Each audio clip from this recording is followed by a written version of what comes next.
సంక్రాంతి పండుగ ముగియడంతో ఏపీలో తెలుగు ప్రయాణాల సందడి మొదలైంది. ఊళ్లకు వెళ్లిన వారంతా తిరిగి హైదరాబాద్ బాట పట్టడంతో ఏపీలో ప్రధాన నగరాలు, పట్టణాల్లో రద్దీ విపరీతంగా పెరిగింది. ఈ నేపథ్యంలో విజయవాడలోని Pandit Nehru bus stand, railway station ప్రయాణికులతో కిటకిటలాడుతున్నాయి.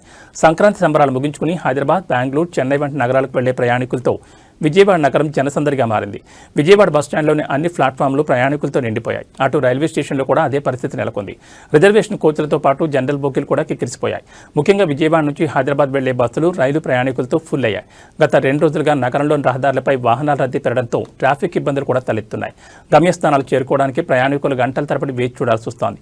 బస్సులతో పాటు రైళ్లలో కూడా రద్దీ విపరీతంగా ఉండడంతో దక్షిణ మధ్య రైల్వే పలు ప్రత్యేక రైళ్లను ప్రకటించింది.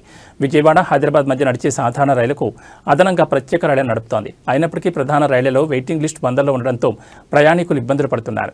ప్రైవేట్ ట్రావెల్స్ కూడా రద్దీని ఆసరాగా చేసుకుని ఛార్జీలు పెంచేస్తున్నాయని ఫిర్యాదులు అందుతున్నాయి.